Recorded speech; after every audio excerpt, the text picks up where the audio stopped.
Hi friends, welcome to துளிர் நறுமை channel. Friends, இன்றைக்கி நம்ம சேனலில் பார்க்க போகிறது நம்மளுக்கு கிச்சனில் ரொம்பவுமே யூஸ்ஃபுல்லாக இருக்கக்கூடிய ஒரு சூப்பரான ப்ராடக்ட் பற்றின வீடியோ தான் நம்ம பார்க்க போகிறோம். ஸோ இதை பார்க்குறதுக்கு முன்னாடி நம்ம சேனலை சப்ஸ்கிரைப் பண்ணாதவங்க சப்ஸ்கிரைப் பண்ணிக்கோங்க. சரி, வாங்க நம்ம இப்போ வீடியோக்குள்ளே போகலாம்.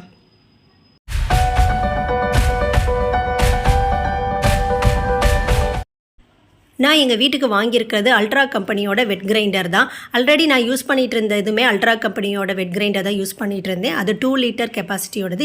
இப்போ நான் புதுசாக வாங்கியிருக்க இந்த வெட் கிரைண்டர் வந்து 2.5 லிட்டர் கெப்பாசிட்டியோடையது. ஸோ எனக்கு கெப்பாசிட்டி பத்தாததுனால இதை நான் போயிருக்கேன். கிட்டத்தட்ட 13 இயர்ஸாக நான் வந்து அந்த பழைய வெட் கிரைண்டர் யூஸ் பண்ணிகிட்டு இருந்தேன். எனக்கு எந்த விதமான பிரச்சனையுமே அதில் வரல. ஆனால் எனக்கு கெப்பாசிட்டி பத்தலைங்கிறதுக்காக இது எக்ஸ்சேஞ்சில் நான் புதுசாக 2.5 லிட்டர் கெப்பாசிட்டியோடைய வெட் கிரைண்டர் வாங்கியிருக்கேன்.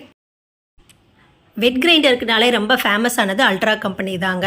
ஸோ நான் இந்த 2.5 லிட்டர் கெப்பாசிட்டி உள்ள இந்த அல்ட்ரா கம்பெனி வெட் கிரைண்டரில் என்னென்ன ஃபீச்சர்ஸ்லாம் இருக்குதுங்கிறத உங்களுக்கு ஒன்று ஒன்றா நான் எக்ஸ்பிளைன் பண்ணுறேன். இந்த ப்ராடக்ட்டோட லிங்க்கை நான் டிஸ்கிரிப்ஷனில் கொடுத்துருக்கேன். வேணுங்கிறவங்க போய் பர்ச்சேஸ் பண்ணி பாருங்கள். இந்த கிரைண்டர் க்ளோஸ் பண்ணுறதுக்கு ஒரு அவுட்டரில் லிட் ஒன்று கொடுத்துருக்காங்க. அது ஒரு டிரான்ஸ்பரண்ட் லிட்டு. இது சென்டரில் பார்த்தீங்கன்னா ப்ளூ கலரில் ஒரு லிவர் இருக்கும். இது வந்து ப்ரெஸ் பண்ணினோம்னா ஈஸியாக ஓப்பன் பண்ணிடலாம். இந்த கிரைண்டரோட கல்லை எடுக்கிறதுக்கு பார்த்தீங்கன்னா ரவுண்டாக ஒன்று கொடுத்துருப்பாங்க. அதில் பிடிச்சி எடுத்தோம்னா நம்மளால் ஈஸியாக எடுத்துக்க முடியும். ஸோ கிரைண்டர் ரொம்ப தூசியாக இருக்குது. ஸோ ரெண்டையும் நம்ம க்ளீன் பண்ணி எடுத்துக்கலாம். முதல்ல இந்த மாதிரி எடுத்து இதை உள்ளே ஃபிட் பண்ணுறது அந்த ரவுண்டு ஹேண்டில் வச்சுருக்கிறதுனால ரொம்ப ஈஸியாக இருக்குது.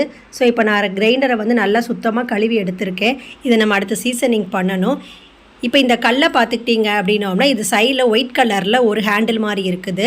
ஸோ எப்போயுமே கிரைண்டரில் மாவு அரைக்க போட்டோம் அப்படின்னோம்னா பக்கத்தில் நின்று நம்ம அரிசியே உளுந்தெல்லாம் எடுத்து விட்டுக்கிட்டே இருக்கணும். ஸோ இந்த மாடலில் பார்த்தோம்னா இந்த ஒயிட் கலரில் இருக்க ஹேண்டில் வந்து நம்ம கையில் எடுத்து விடுற மாதிரி அதுவே அரிசி உளுந்து இது எல்லாத்தையும் எடுத்து விட்டுருது.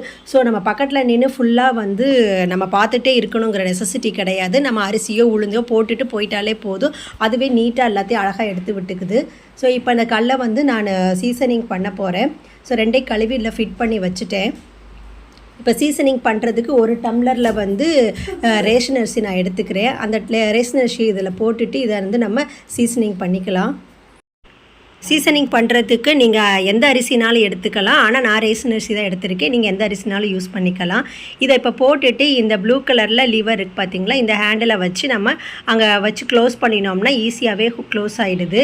ஸோ அந்த இடத்துல வச்சு ஒரு தடவை ப்ரெஸ் பண்ணினாலே போதும். நல்லா ஹோல்டை வந்து நல்லா ஸ்ட்ரைட்டாக நின்றுடுது. இது வந்து ஆன் ஆஃப் மெக்கானிசம் மட்டும்தான். இதை நம்ம ப்ளக் பண்ணிவிட்டு ஆன் ஆஃப்ங்கிறத வந்து ப்ரெஸ் பண்ணினாலே போதும். மோட்டார் ஓட ஆரம்பிச்சிருது.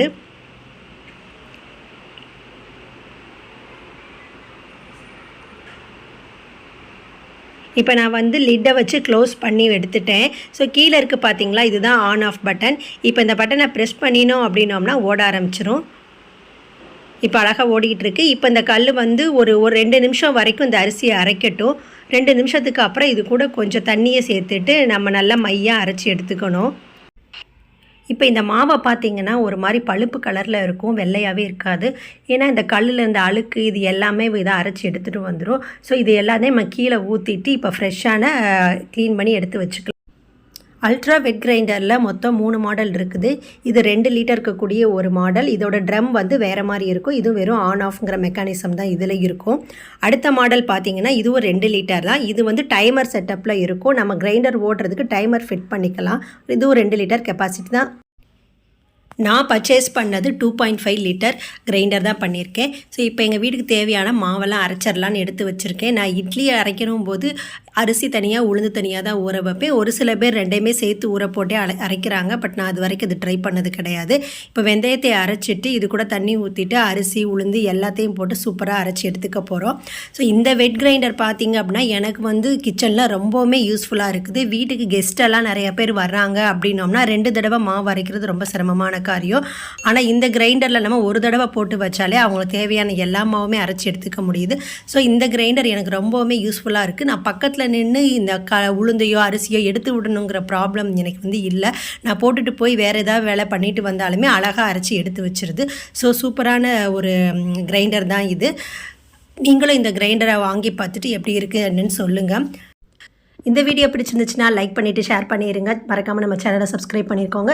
நிறையா நண்பர்கள் நம்ம சேனலை சப்ஸ்கிரைப் பண்ணாமல் தான் பார்த்துட்ருக்காங்க. நீங்கள் கொடுக்குற சப்ஸ்கிரிப்ஷன் தான் எங்களுக்கு வந்து வெரி மோட்டிவேஷனாக இருக்கும். ஸோ சப்ஸ்கிரைப் பண்ணிக்கோங்க. தேங்க்ஸ் ஃபார் வாட்சிங்.